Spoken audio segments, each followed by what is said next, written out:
Hello friends, welcome to the channel. आज कुछ important question लेके आया हूँ और ये इंपॉर्टेंट क्वेश्चन जो है इकोनॉमिक्स का जो टॉपिक है इन्फ्लेशन, वहाँ से लिए हुए क्वेश्चंस है। तो ये वाला जो टॉपिक है हर एक एग्जाम में इंक्लूडेड है। फॉर में, जेएसए में,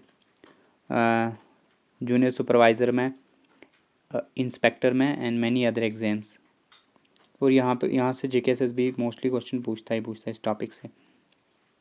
let's begin. Question number first, when prices are falling continuously the phenomena is called.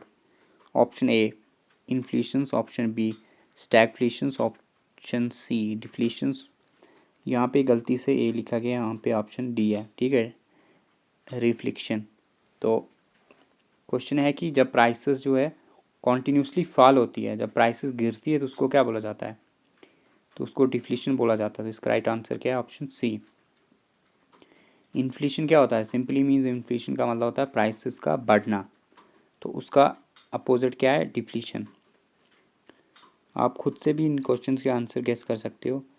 You will get the idea how many questions you can exactly answer by yourself. When too much money chases too few goods, the resulting inflation is called.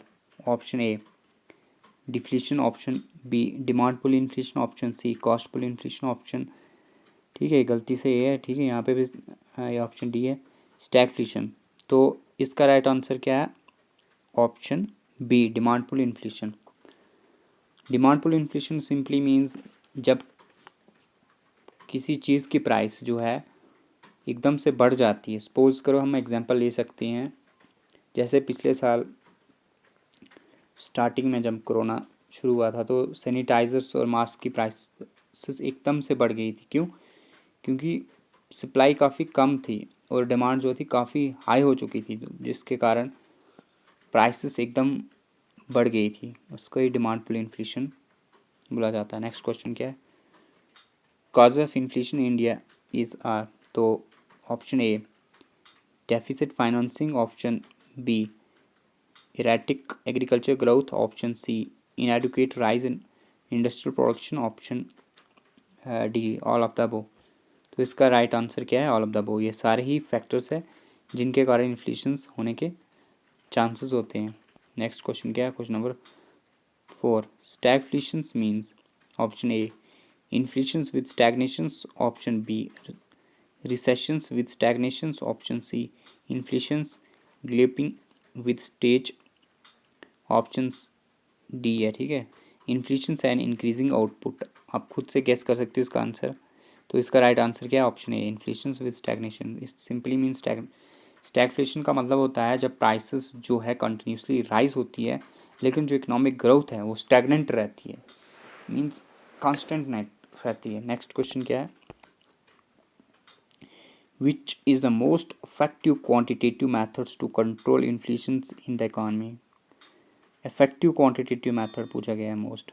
तो option A bank rate policy, option B selective credit control, option C cash reserve ratio, option D both A and B. तो जो option D है मतलब both A and B, B तो हो ही नहीं सकता है। क्यों? क्योंकि सिलेक्टिव क्रेडिट कंट्रोल है। तो पूछा गया सिलेक्टिव को क्वालिटेटिव क्रेडिट कंट्रोल में क्वालिटेटिव मेथड्स भी बोला जाता है। तो हम इसको एलिमिनेट कर सकते हैं कि ये तो हो ही नहीं सकता है।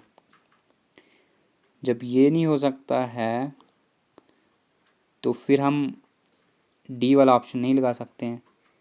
इसके साथ साथ हम फिर ए वाला ऑप्शन भी नहीं चूज़ कर सकते क्योंकि ये उतना अप्रोप्रिएट नहीं। सबसे अप्रोप्रिएट आंसर कौन सा है इसका? Cash reserve ratio, option C.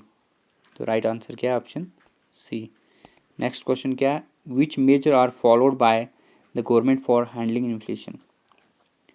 तो काफ़ी इंपॉर्टेंट क्वेश्चन है कि कौन से मेजर्स है जिसके कारण हम इन्फ्लेशन को कंट्रोल में ला सकते हैं। तो ऑप्शन ए है monetary policy, monetary measures, option B है फिजिकल मेजर्स, ऑप्शन सी है कंट्रोलिंग इन्वेस्टमेंट्स, ऑप्शन डी है ऑल ऑफ दीज। तो इसका राइट आंसर है ऑल ऑफ दीज। हर एक जो है, हर एक मेथड जो है अप्लाई किया जा सकता है इन्फ्लेशन को कंट्रोल करने के लिए, ठीक है। मॉनिटरी पॉलिसी को कौन कंट्रोल करता है आरबीआई, ठीक है, जैसे सीआरआर, एसएलआर और फिस्कल मेजर को कौन कंट्रोल करता है, रेगुलेट करता है, central bank of central government.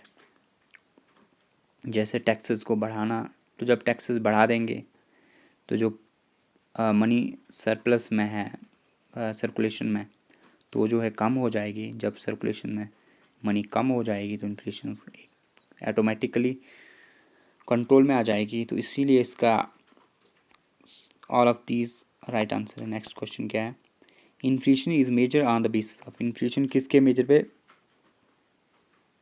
Major की जाती है? तो ऑप्शन ए है wholesale price index, option B है consumer price index, option C है मार्शल्स इंडेक्स, तो ऑप्शन डी है ऑल ऑफ दीज। तो इसका राइट आंसर है option B consumer price index.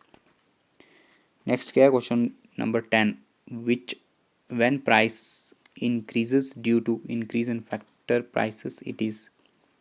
तो ऑप्शन ए है demand pull inflation, option B है cost pull inflation, option C है स्टैगफ्लेशन, ऑप्शन डी है नन ऑफ द अबोव। तो इसका राइट आंसर क्या है, ऑप्शन बी कॉस्टफुल इन्फ्लेशन। क्यों? क्योंकि यहाँ पे क्वेश्चन है कि व्हेन प्राइसेस इंक्रीज, जब प्राइसेस जो है बढ़ती है, किसके कारण, फैक्टर ऑफ प्राइसेस जब बढ़ जाती है, मतलब सिंपली मीन्स जो फैक्टर ऑफ प्रोडक्शन है, किसी चीज़ को जो बनाने के लिए जो कॉस्ट लगती है, कॉस्ट ऑफ प्रोडक्शन जो लगती है, अगर उन चीज़ों की प्राइसेस ही बढ़ जाए तो ऑटोमेटिकली उसके कारण जो प्राइसेस बढ़ती है उसको इन्फ्लेशन बोलते हैं। Please subscribe the channel and also share this video to those who are preparing for any competitive exam. Thank you.